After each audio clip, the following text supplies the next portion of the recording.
momento de iniciar nuestro espacio de entrevistas, de análisis, y para esto le doy la bienvenida a Jean Paul Pinto, analista, experto en temas de seguridad, a RTU Noticias al Amanecer. Jean Paul, muy buenos días, gracias por acompañarnos de este lunes 1 de septiembre. Gracias por la invitación, un saludo a la inicio del programa, pues qué gusto estar aquí el día de hoy.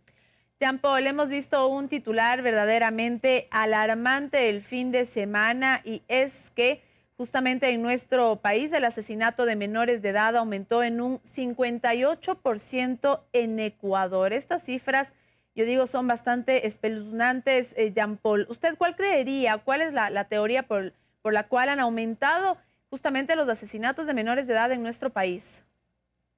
Bueno, esto no es nuevo, ¿no? Ya la UNICEF hace un par de años nos alertó diciendo que había subido, incrementado en un 640 el tema de muertes violentas en menores de edad, ¿no? Entonces no es un tema menor, y esto se produce por dos fenómenos. El primer fenómeno, que es el más importante y el problema más grave de seguridad en el Ecuador, es el tema de reclutamiento de menores. Creo que si hay un problema grave en nuestro país y frente al cual no hay un plan, si bien hay una comisión que se formó, pero lastimosamente hasta ahora no hemos visto ningún resultado, porque el grave problema que tenemos es el reclutamiento de menores. Por un lado, evidentemente tenemos menores de edad que son sicarios, descuartizadores, que son secuestradores, que participan en actos de violencia y que mueren a causa de eso. Y por otra parte, la otra fuente de muerte de menores de edad es las muertes colaterales, ¿no? Cuando hay operativos, ¿no es cierto? Hay cruce de balas, intercambio de balas entre criminales y policías. Y evidentemente una de las víctimas colaterales van a ser siempre los menores de edad, porque los ataques se producen en casas, y evidentemente ahí siempre hay niños, hay bebés. Entonces eso explica un poco el nivel de violencia inusitado en el tema de menores de edad. El claro problema del reclutamiento, y segundo, evidentemente, las muertes colaterales en los eventos de violencia, en las masacres, que son más de 60 ya de lo que se ve este año, ¿no?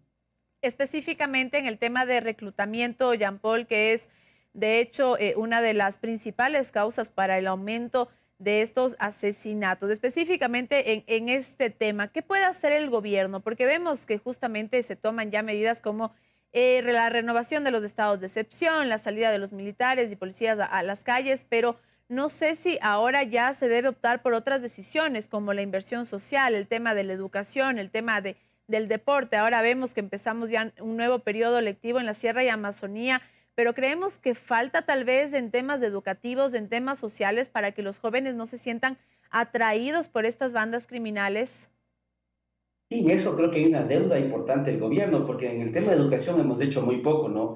Hasta ahora el Ministerio de Educación no ha considerado que realmente necesitamos de implementar un plan de seguridad que vaya más allá del tema de escuelas seguras. Implica un plan donde vamos a tratar los temas de reclutamiento, los temas, por ejemplo, de desplazamiento de niños que van a escuelas por violencia. Es decir, ¿cuál es el plan que tiene el Ministerio de Educación para recoger a niños que han tenido que escapar de sus ciudades por los temas de la violencia, del reclutamiento? Entonces, mira qué pasa por temas sociales, educativos, por darles oportunidad a estos jóvenes. Yo creo que el ejemplo más claro de cómo se salió de esto fue Medellín. Medellín le apostó mucho a la educación, las bibliotecas negras, esos cubos grandes en las montañas de Medellín, los temas del deporte, en la música, ejemplos claros en Cali también, no la guerra. Entonces, porque hay que estar claros que la seguridad y el desarrollo son una moneda de dos caras.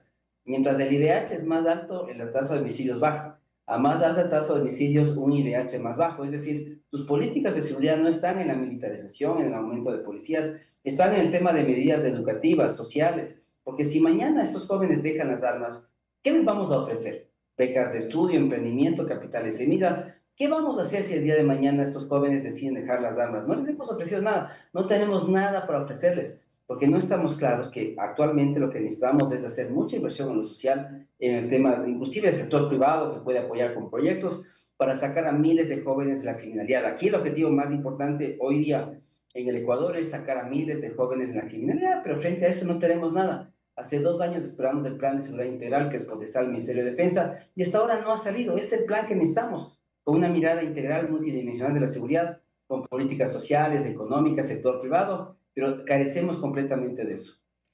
Hay estudios que han realizado el Observatorio Ecuatoriano de Crimen Organizado, Jean Paul, estudios que evidencian justamente cuáles son las razones por las cuales los jóvenes se dejan engatusar, se dejan envolver por estas bandas criminales, y justamente es porque aprovechan su vulnerabilidad, también su falta de experiencia y las condiciones sociales. Y aquí vemos cómo tal vez no se han tomado medidas muy integrales que tengan que ver no solo con el tema de seguridad, sino también, por ejemplo, con temas económicos. Ahora vemos, Jean Paul, cómo está la pugna de la Ley de Solidaridad Nacional con el tema de la Corte Constitucional. Esta pausa que han puesto a estos artículos que, según el presidente Daniel Noboa, pretendían justamente darle una lucha al crimen organizado en nuestro país. Pero no sé si esa Ley de Solidaridad Nacional o en este caso también de la Ley de Integridad Pública que habla del juzgamiento de niños y adolescentes como adultos. No sé si esas medidas son suficientes, Jean Paul, justamente para sacar a los jóvenes de la delincuencia organizada. Claro que no, porque mira, es lo que decía yo en otra entrevista, ¿no? Si a un niño, a un joven en Esmeraldas o en Durán, ¿no es cierto?, le ofrecemos cuatro opciones: una beca de estudios, un capital semilla para emprender, un primer empleo o ser sicario. No creo que él vaya directamente a ser sicario. Yo creo que un joven se vuelve sicario cuando no tiene más opciones de vida. Cuando su familia también sufre violencia, tiene que escapar de su familia, termina en la calle, y los grupos criminales terminan siendo su familia, porque les terminan acogiendo, dando comida, dinero. Entonces, evidentemente, se vuelven su nueva familia. Entonces, eso no atacas con más militares, ni con inteligencia, ni con policías, sino atacando los temas sociales, porque qué difícil es ser niño, es ser joven en Durán, en Manta, en Puerto Viejo, en Esmeraldas, en toda la costa ecuatoriana. Y eso implica mucha política social. Inclusive el sector privado debería ponerse al hombro el tema de seguridad y hacer proyectos de seguridad. Entonces, estas leyes estuvieron bien suspendidas porque además, mira, en una democracia que todavía lo somos, es importante los contrapesos. Y el último contrapeso que tenemos es la Corte. Sin la Corte esto sería un Estado dictatorial, y ahí el libro que siempre recomiendo yo es The Spin Dictator, ¿no es cierto? Estos nuevos dictadores que usan la democracia para acumular y tener todos los poderes. Entonces estuvo bien suspendido eso porque las leyes, sea inteligencia, sea solidaridad, lo que hacían era vulnerar derechos, quitar libertades, crear persecución hacia los opositores. Entonces la Corte estuvo muy correcta en lo que hizo, y realmente estas leyes no aportarían en nada, y el discurso del gobierno es perverso porque implica que toda persona que se oponga a estas leyes es enemigo, o es criminal, o es amigo de los criminales. Entonces es un discurso realmente muy perverso, porque es la lógica que había desaparecido ya hace mucho tiempo del enemigo interno. Esa es la doctrina de seguridad nacional que ya habíamos superado, y ahora en el 2025 ha regresado con fuerza, y actualmente lo que vemos es que el presidente tiene enemigos internos. Toda persona que piense diferente será un enemigo, será asociado con un narcotraficante o un criminal, y eso me parece realmente muy grave. Ahora, Jean Paul, en ese tema específico de lo que yo le decía, el tema de juzgar a niños, adolescentes como adultos, que fue incluido en la Ley de Integridad Pública, que también se puso en pausa.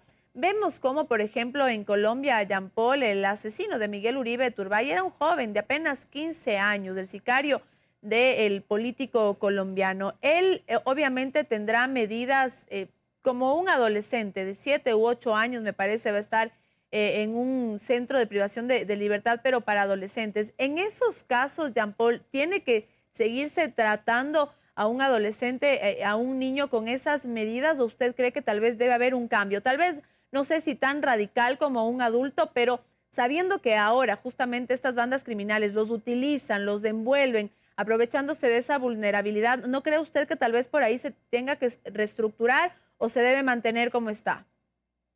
O sea, por un lado, los carteles van a seguir utilizando como materia prima descartable, porque hay que estar claros que si lo utilizan es porque estos niños se descartan, como el caso colombiano que tú bien señalas. Ese niño sicario, ese joven sicario, él sabía que no iba a salir vivo de ahí. Si salió vivo fue de milagro, porque realmente ese plan de escapatoria y el dinero que le ofrecían era simplemente mentira, era simplemente un gancho para que él acepte. Pero lo que hay que estar claros es que así impongamos penas más duras a los jóvenes o niños, los carteles van a reclutar cada vez de menor edad, es decir, va a bajar la edad de reclutamiento. Y yo creo que, como hemos mencionado en esta entrevista, más allá del tema punitivo que puede volverse populista, lo que necesitamos es mucha política social, mucho tejido social en los barrios, en los territorios, porque lo que estamos viendo es que lo que está pasando es un fenómeno post-COVID. La violencia en el Ecuador se disparó después del 2021, no antes, y está muy ligado al fenómeno del COVID, el tema de pérdida de empleos, de pobreza, de aumento de la iniquidad. Esos son los factores que hay que atacar. Y mira que en el caso colombiano que tú bien señalas, las cosas no han mejorado en 35 años, porque hace 35 años un candidato político de la Unión Patriótica, Bajaremí Dosa, fue asesinado igual por un chico de 17 años, y en 35 años Colombia tampoco ha avanzado en nada en el tema de los niños sicarios. más bien desde esa época, te hablo del año, ¿no es cierto?, de los tiempos de Pablo Escobar, del cartel de Medellín, las cosas siguen siendo igual. Entonces, y es un poquito curioso, ¿no? Porque cuando Miguel Uribe hacía su último discurso, él hablaba de que era importante que la gente comience a portar armas, y es un arma de fuego la que él le victimó. Entonces, ese también es otro falso discurso de que las sociedades con más armas son más seguras, cuando es al revés. Hay que quitar las armas de la población, hay que invertir más en política social y económica, más proyectos de los privados desde las universidades, hay que hacer algo por la gente que vive en esos barrios, porque no tiene opción. Cuando un chico entra a una banda, no tiene opción. O es justamente amenazado, su familia amenazada, y él no tiene opción. O escapa y su familia se va a otra parte, o termina siendo parte del grupo criminal. Además, se termina normalizando. Es decir, un papá que tiene un hijo sicario y trae plata a la casa y tiene 3 hijos más bien está perdiendo el tiempo y la plata. Les pone a los 4 a trabajar. Entonces, se normaliza el tema de la violencia y evidentemente por eso tenemos la situación que tenemos actualmente en el Ecuador. Hay mucha tarea por hacer todavía, Jean Paul, en materia de seguridad. Le agradecemos mucho por acompañarnos hoy aquí en RTU Noticias al Amanecer. Seguimos con más información, nos vamos a una pausa, pero ya regresamos. Gracias.